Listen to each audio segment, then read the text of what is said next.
Good afternoon and welcome to Midday News on TV3. I am Wendy Lai. The headlines for this afternoon. Supreme Court rejects order by African Court on Human Rights and People's Rights to halt proceedings to sell Woyome's assets. Some 54 allied health professionals from the College of Health, Kintampo, picket at the Health Ministry to demand their financial clearance.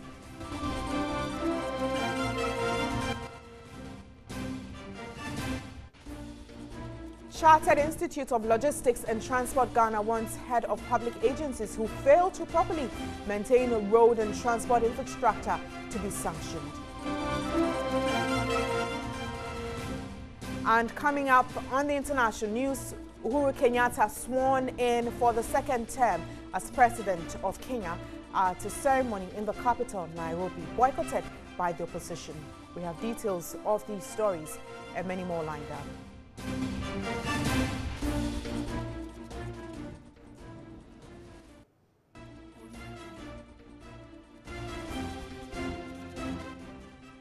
We start with our first headline story, and the Supreme Court has rejected the order by African Court on Human Rights and People's Rights to halt the proceedings leading to the balance of 51 million Ghana cedis judgment debt wrongfully paid to him by the state. So we're speaking about Alfred Woyome, and the Apex Court argued that the court does not have the jurisdiction over it as it has the sole right in the review of the Constitution. Tuesday's ruling by the Supreme Court comes on the back of last Friday's order by the African Court on Human and People's Rights to Ghana to suspend all efforts at retrieving the money wrongfully paid to the embattled businessman as judgment debt. Salom Amenya, our correspondent, has been following this story and he joins me via phone. Hello, Salom.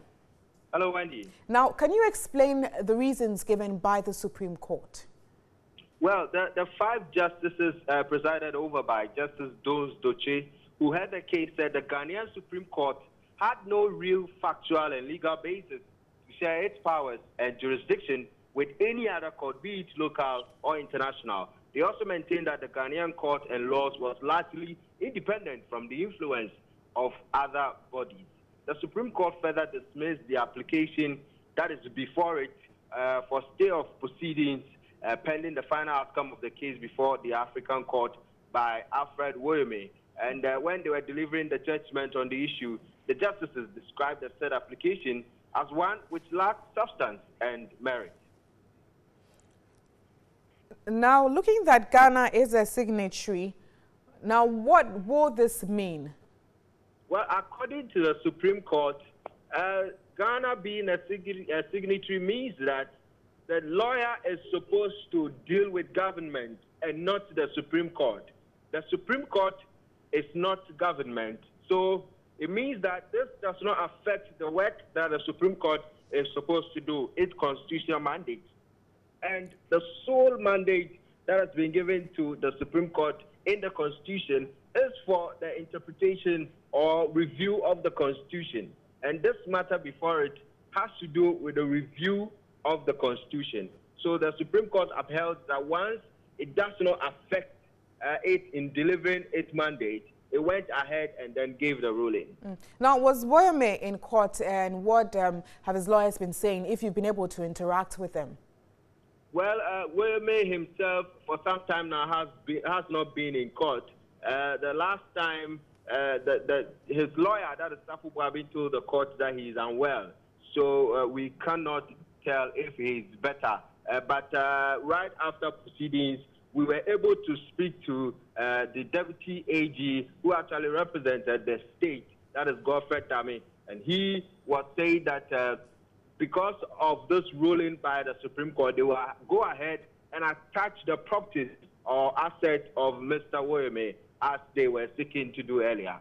Thank you very much indeed, Salam Amenya, for that update. You'll bring us some more in the subsequent bulletins. You're still watching Midday Live. The paramount chief of Bambi traditional area, Bambi Wura Babangi Ndafoso has charged traditional leaders to educate their people on the importance and benefits of the creation of the new region. Speaking exclusively to TV3's reporter Nana Kweku Edria at his palace in Salaga, the former East Gonja DC encouraged chiefs across the country to help address the needs of their subjects.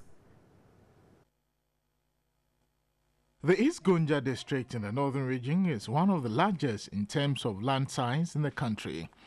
With huge virgin land for arable farming and other activities, the district also boasts of some untapped historical tourist sites like the slave wells. These are the wells that normally when they are bringing the slaves from where they bought them, no, you know, it's a distance.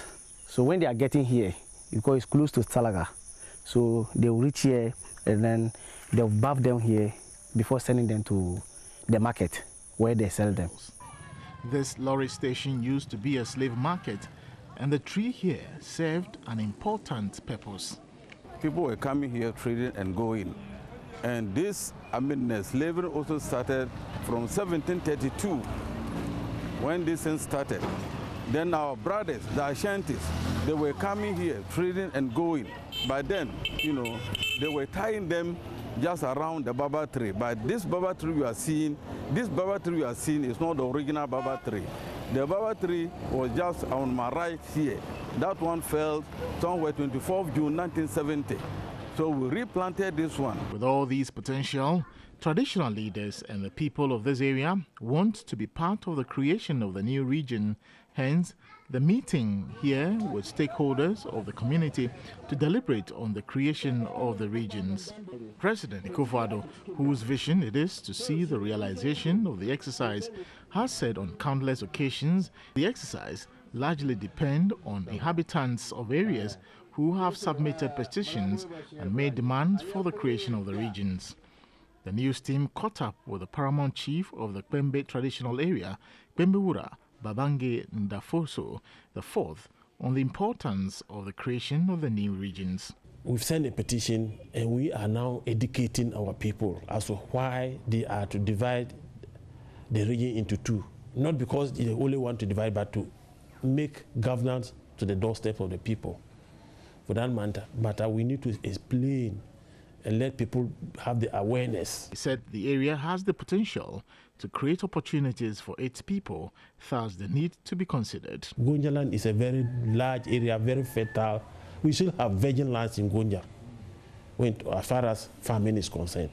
We have so many mineral deposits. We have clinker, we have gold, even we have surface, oil that we can be found in our area. So we also want, if northern region is going to be divided, at least the other region should also come to the side of Gonja land. To other stories, the 2017 Afrobarometer survey by the Center for Democratic Development, CDD Ghana, indicates government must urgently tackle issues on political vigilantism, corruption, immigration, and illegal small-scale mining. My colleague Edward Kwabi is there, and he joins us for some updates on this very topic. Hello, Eddie. Well, we're still trying to reach Edward Kwabi for that update, but news is that the 2017 Afrobarometer survey by the Center for Democratic Development, CDD Ghana, indicates government must urgently tackle issues on political vigilantism, corruption, and Edward Kwabi is ready now. Ranging from corruption, illegal small-scale mining, to party vigilantism, and of course immigration.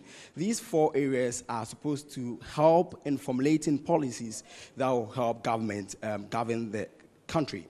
Now, I've been joined by the head of research and of course programs here at CDD, who is going to help us look at the results of the survey that was published a few minutes ago here at their headquarters. Good afternoon, sir, and thanks for joining us. Dr. Franklin Odro. Good afternoon.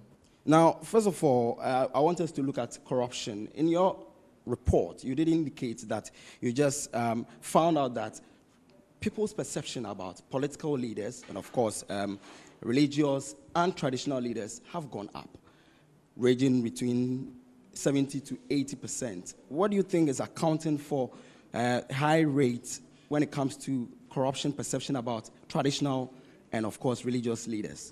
Okay, first of all, let me give a big background of what we are doing here today. So as you rightly said, this is the seventh, round 7 Afrobarometer survey in Ghana, which means that we have done 7 rounds of Afrobarometer since 1999. And one of the things that we do in Afrobarometer is to consistently track and compare whether we are progressing or stagnating in terms of governance, economic, and other developmental issues. So corruption is one of the things that we've tracked over the years since we started in 1999. And we try to gauge opinions of Ghanaians in terms of both public and private or otherwise informal institutions in terms of how people perceive them to be corrupt. And consistently, even though public sector officials, so the police, the judges, magistrates, the presidency and officials, consistently rank high in terms of those that the public perceive to be corrupt. We are also beginning to see an increased level of perception on traditional authorities, religious leaders, business, and even NGOs. So if you look at the data that was released today, traditional leaders topped in terms of the non-state institutional or informal sectors or institutions of our country. And then we also saw the religious leaders also being that. This is a quantitative survey, so most of the time we don't go behind the first question to sort of find out why people think or perceive these people as being corrupt. But of course, we can speculate. And I think over the last year, we have seen and heard a lot of stories regarding some religious leaders, the affluent nature of religious leaders, traditional leaders, involvement in land sale and resale, traditional leaders, involvement in issues around even galamsey and all of those things. And I suspect that some of these issues may have informed Ghanaians to perceive these groups of people as being corrupt. One other issue that CDD is talking about is migration, where you are warning government that a lot more of the youth intend to travel out. That is at least the perception you are picking from there. What do you suggest to government should be done to curb this from happening? I think when we do these studies and these surveys, the central objective of these surveys and studies are to inform policy and to inform governments and MMDAs and other state agencies to devise appropriate strategies to deal with problems or concerns of Ghanaians. And we think that the issue of immigration in terms of people trying to leave the shores of this country is worrying, especially if you see what is happening in Libya and the Mediterranean. We do think that even though the numbers are not so significant in terms of people who are ready to leave the shores, is what we are showing today suggests that there are a group of Ghanaians who are actually getting ready to leave the shores of this country. And what is so interesting is that they see North America and Europe as the destinations, not even within the African continent. We're grateful for joining us. Dr. Franklin Odro is the head of programs and research here at CDD, and their Afrobarometer survey results is out, and they are urging government to take a look and, of course, pick some of the key policies, directions that have been given here and inculcate in its programming. From the headquarters of the CDD here at North Ridge here in Accra, Edward Kwabi for TV3 News.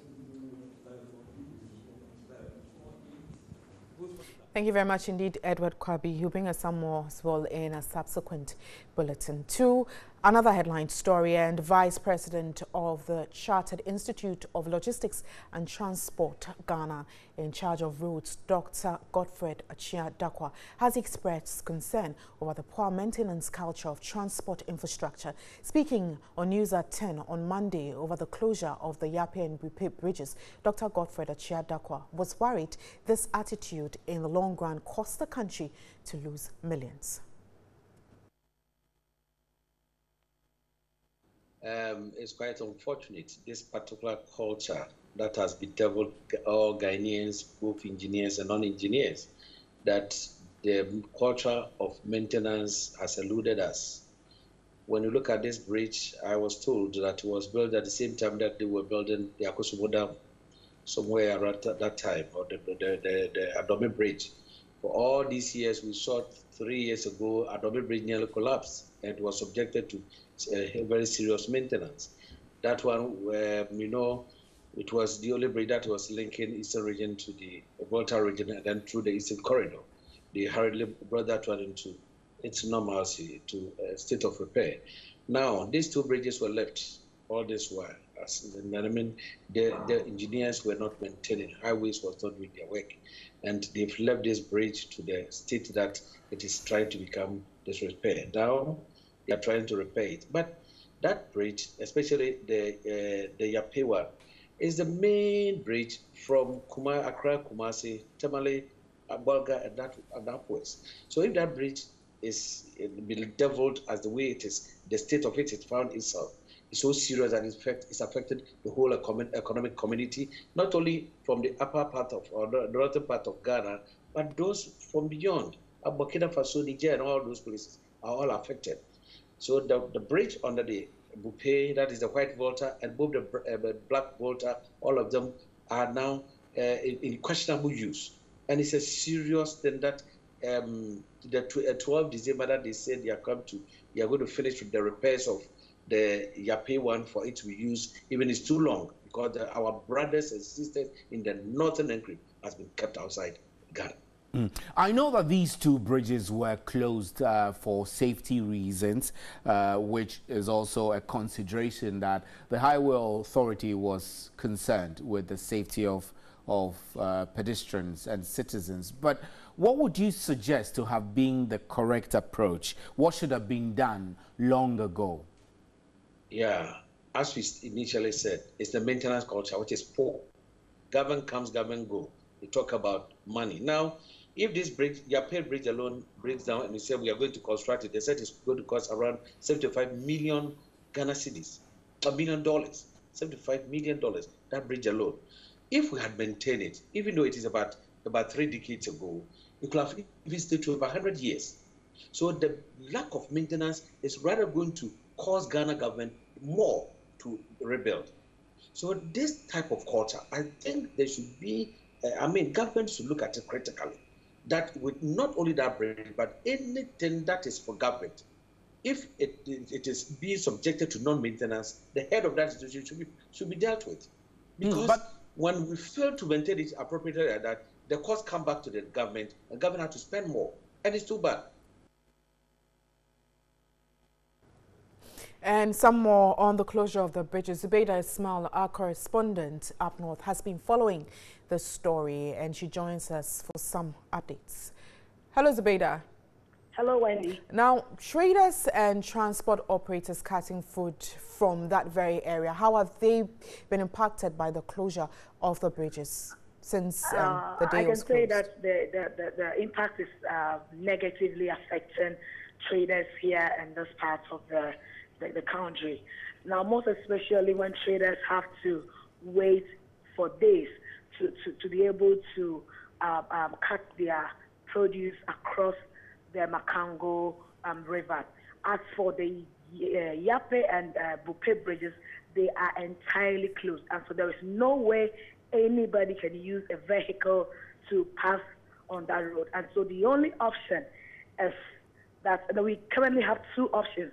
Either a trader, if you're coming from either Burkina Faso with tomato, which we know that we import from Burkina, or you're coming with tomatoes from the northern region and you want to come to Accra or Kumasi.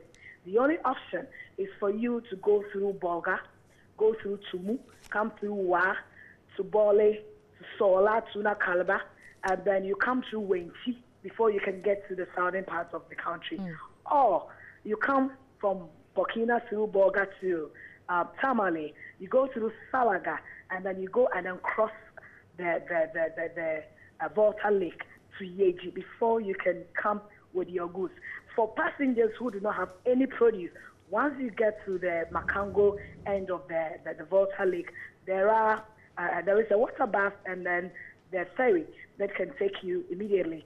But for the bigger trucks that carry the vegetables and other produce, and of course that has to do with even unperishable goods. They have to wait for days because the Pantu can take only 7 big trucks loaded with either farm produce or any other produce. And once it picks the 7, it can't take any saloon car, neither can it take any other thing. And so any other vehicle that has produce on them will have to wait until it goes and come back. And as it goes, more vehicles arrive at the banks of the Volta Lake. And so, Wendy, I can tell you that it is messy at both edges of the Volta Lake, talking about the Yeji bank of the Volta Lake and the Makango. All right, so those who can't do it there, they have to go through the long route of going through Wa, Tumu, and then to Wenchi. Now, you've been touching on routes as you were speaking, and the Highway Authority early on did mention that they had done some bit of education or some education on the alternative routes. Is that the case? Are they still doing that education?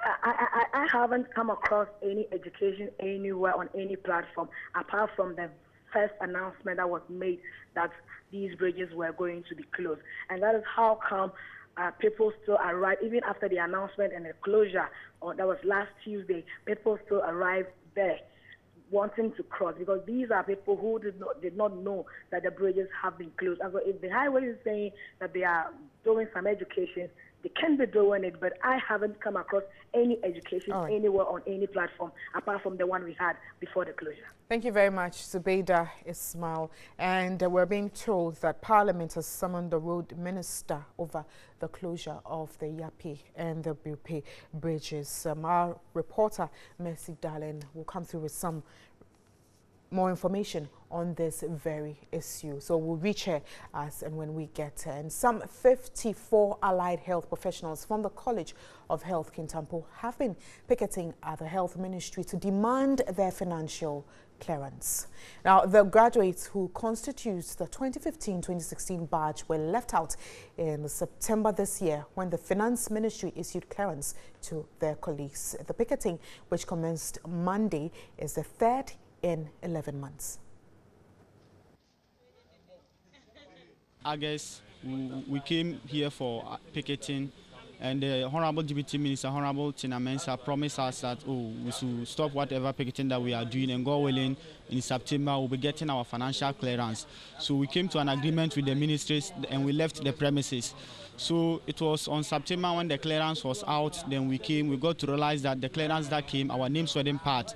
That is the allied health professionals and students from College of Health specifically. So from the inquiries that we made from the ministries, it was like the letter our council submitted to the ministries.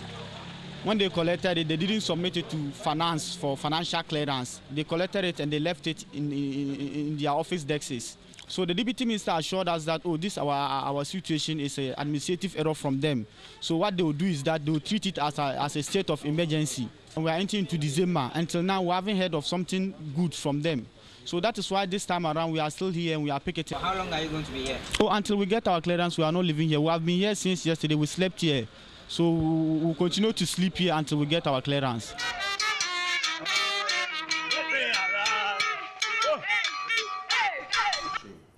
We look at some more stories here, and civil society group Food Sovereignty Ghana says it will head back to court over plans to commercialize genetically modified foods in the country. A genetically modified organism, that's GMO, is an organism whose genetic material has been altered using genetic engineering techniques. Genetically modified foods or bioengineered foods are foods produced from organisms that have had changes introduced into their DNA using the methods of genetic engineering. And joining me this afternoon in the studio is Edwin Kweku Ando Bafo. He's the Communications Director of Food Sovereignty Ghana. Good afternoon, Edwin.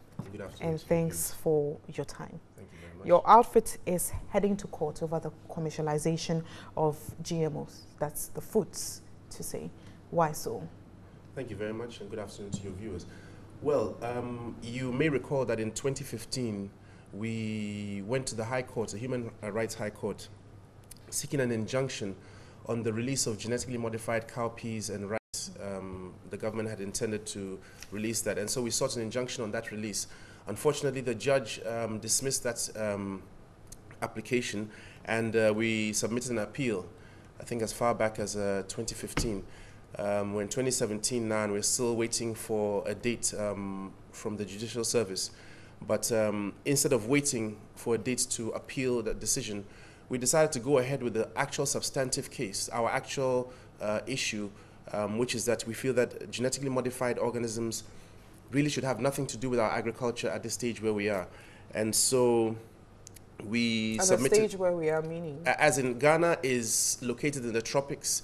We have an abundance of biodiversity. There's an increasing demand for organic food worldwide, and also the failure of GM crops around the world, plus what all independent research goes to show, is what informs our position. And we believe that in going to court is the only way to actually show that, one, we are serious, and that, two, the facts that we'll present in court will be considered by you know, the able minds who can decipher and come to a logical conclusion on this. We see that our main problem with this is that the socio-economic assessments and the risk assessments and the environmental impacts, we don't think have been thorough. We don't think that the international protocols and laws have been followed to the letter.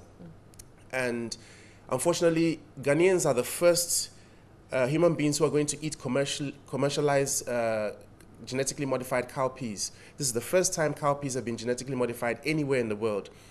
And so there is no evidence on the impact of a human body, you know. So it would be sufficient if maybe this had been released in 10 years, we have sufficient evidence to say this is a human being who has eaten genetically modified cowpeas for 5-10 years, and this is another human being who has eaten the normal, organic, natural one. If I should come in there, you did do, during the court proceedings and all that, and even parts of that, you've done some bit of education. But do you think that you've done enough? When was the last time you even interacted with major players or stakeholders in the industry to ensure that your concerns are addressed? Okay. Well, I'm always on radio. We're always doing the little we can. You know, we're a small organization.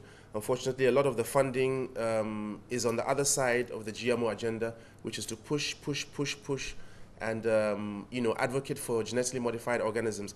Ironically, at a time when most of Europe has taken a principled position not to grow genetically modified organisms, at a time when our neighbor Burkina Faso has phased out the growing of genetically modified cotton. You know, they did it for 5 years, and they phased it out last year. This year, Burkina is expecting 17% increase in harvest. This goes to debunk the false claim that genetically modified organisms produce a higher yield. And so the evidence is right across our border. It's not what Food Sovereignty Ghana is saying. We believe that our policymakers should be able to look and have a long-term vision for Ghana. And so Monsanto has even withdrawn from the GM cotton experiment in the north. I'm very sure because they realize they'll hit the same wall that they hit with GM cotton in the north. But I asked one question which you haven't been, I think you haven't answered. Okay. In relation to, aside your education, have you met with the major stakeholders? We met the Legislative Committee of Parliament in 2014, and it was our interactions with them that actually puts the Plant Breeders Bill on hold. We've asked for the publication of these consultations since 2014. This is 2017. There has still been no report on what Food Sovereignty said to this legal committee in Parliament, so that it can be open for all to see. We believe that this is in the interest of transparency, and that the government of Ghana, through the Parliament representing the people, should make it open. What was discussed in those meetings, what was Food Sovereignty's position, what were the defenses made by the government, and then the people of Ghana can be involved. So and this is actually, since then there hasn't been any? There's been no report on our consultations, but we do our small media interactions here and there, our radio appearances here and there, to create awareness, because it is only awareness that will embolden Ghanaians. Have you tried meeting them again? Pardon me? Have you tried?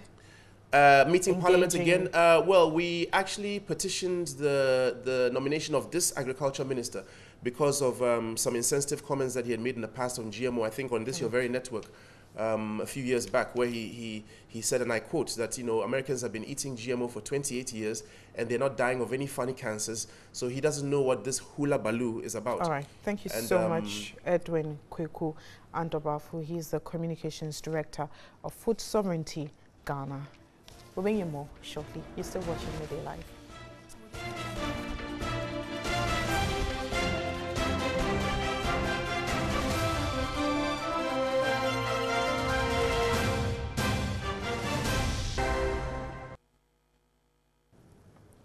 Thanks for staying. Let's do business. And the Director of Renewable and Alternate Energy at the Ministry for Energy has indicated the only way to sustain charcoal is by adapting best practices along the value chain. Ghana produces in excess of 600,000 metric tons of charcoal per annum, according to a research conducted by Chopembos International Ghana. At the National Charcoal Forum in Accra, the director of Chopembos, Samuel Kwabna Inketia, noted the challenges in estimating charcoal production in the country. He said the 600,000 metric tons estimate shows that charcoal production has increased as its economic activity. Samuel Kwabna Inketia suggested one of the ways to sustain the charcoal sector is to use the Planting for Food and Jobs initiative. Trees that are relatively fast growing but will also be good enough for charcoal production. Unfortunately, most people who are planting trees are also planting timber species, which unfortunately takes quite some time to grow. He indicated the various institutions such as EPA, Energy Ministry and the Forestry Commission should work together to ensure to improve the charcoal subsector. Between programs that are running, like the NAMES of the EPA, NDCs, Ghana NDCs, and also the RED Plus strategy, the component that looks at charcoal production and issues, there's a need for stronger institutional collaboration. The director of the Renewable and Alternative Energy at the Energy Ministry hinted the ministry is revising the existing energy policy to factor in issues related to the charcoal, firewood and LPG, as well as the best practices in the charcoal value chain. Replace or regenerate the wood that we cut. We also have to look at how we can use efficient methods in producing the charcoal. Also use efficient methods in utilizing this charcoal through improved cook stoves. We also have to think of alternatives to replace the charcoal. And that's what we are also doing using the LPG promotion. Programs Officer, Strategic Environmental Assessment Unit at the EPA, Kwame Fredria, explained the nationally appropriate mitigation action has a set of policies and actions as part of the commitment to reduce greenhouse gas emission from 2020 to 2040. The concept has a 20-year period where we expect that if we're able to fully and effectively implement the interventions, then we can have a reduction of about 231 metric tons of CO2 equivalent. Chief Executive Officer of Apollonia City, Ghana, Bright Owusu Amofa, is encouraging young entrepreneurs to take time to prepare for their careers. He said preparation is key to a successful career. He was interacting with students from Thinkpa Business School, TV3's flagship business program, Time with the Captains. I asked myself, this is where I am today. Where do I want to be in the next 5 years? And what do I need to do to get there? So that's a question I asked myself after school. You've just finished school. Where do I want to see myself and what do I need to do to get there? And then you start preparing yourself for that, essentially. That is what I did. So it's, again, working hard. I knew that I had to go and have a second degree. And I knew I had to go into investment banking. So what do I do? Yeah, that's about it. And you just, once you set that path for yourself, it's just a matter of really following it and working hard to get to where you want to get to.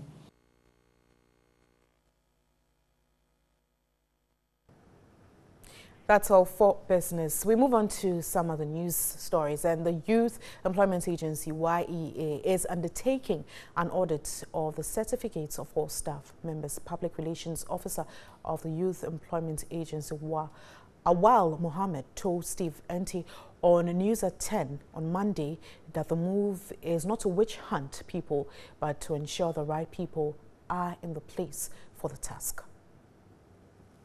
Some people may misconstrue it to be that maybe we are going to do witch hunting. No, the board came in and the first meeting, they went for the board meeting and they brought some things that they think we should do to improve the agency. You know, it's a new agency. It started in 2007, but it became a state agency only last year, 2016, when we have the LI. So now it's under public services, and we believe, or the board believe, that if we are to do HR audit of all the certificates, we'll be able to make sure that at least quality people are there to do the job. We have about 900 staff, and out of the 900, we're looking at the head office taking like a week to do, because at least it will take time for them to ask for the certificates, the posting letter, and see whether the person posted to do a specific duty is qualified enough to do that work that he is supposed to do. Are you doing this on prompting, that you suspect that there are people among you, or there are people who have been employed or engaged who are not supposed to? Exactly, because I remember that we had a lot of calls that some are even GS staff, some were teachers before they were enrolled on. So these are the things that the board sat down and thought that it is good that we do the HR audit.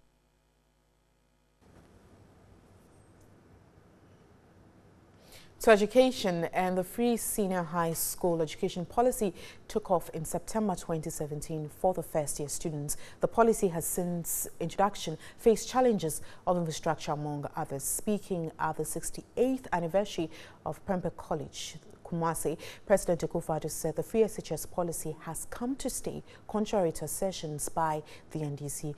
He said already tenders have gone out and soon contracts will be awarded for the provision of some 69,500 monodesk and some 13,100 beds. Now let's go on the phone line and speak to Alexander Yaudanso, who is the president of the Council of Parents and Teacher Association. Good afternoon, sir, and thanks for your time. Good afternoon, my dear. Now, first term of the free SHS is about to end. What is your assessment of the National Council of Parents and Teachers Association? Thank you very much. Good afternoon to your viewers and listeners. Yes, the first term is about to end. And we've had some challenges. And of course, a program of this nature cannot go without challenges. Honestly, you will have some challenges. But when care is taken and serious attention is given to them, we will be able to maneuver our way through. So far, yes, we admit that there were some challenges, but some schools have been able to, fix those challenges and all that. Currently, unfortunately, you didn't call me in time. Otherwise, I would have asked you to speak with one of the PT executives at one of the schools I visited. Some were put in place measures that will even cut down many of the challenges some of the schools are having now. And so, for instance, in one of the schools I visited, the PT had organized the carpenters in the town, and they are manufacturing these monodecks for the. When I got there, they have finished with 100 of them, and so they have continued. They have bought them the lumber, the wood, and the lumber, and they are constructing for them. So yes, there are challenges, but I think with time we'll have our way through. All right. Well, thank you so much for your time. I have been speaking to Alexander Yaudanso, President of the National Council of Parents and Teacher Association. You're still watching Midday Live. Do stay.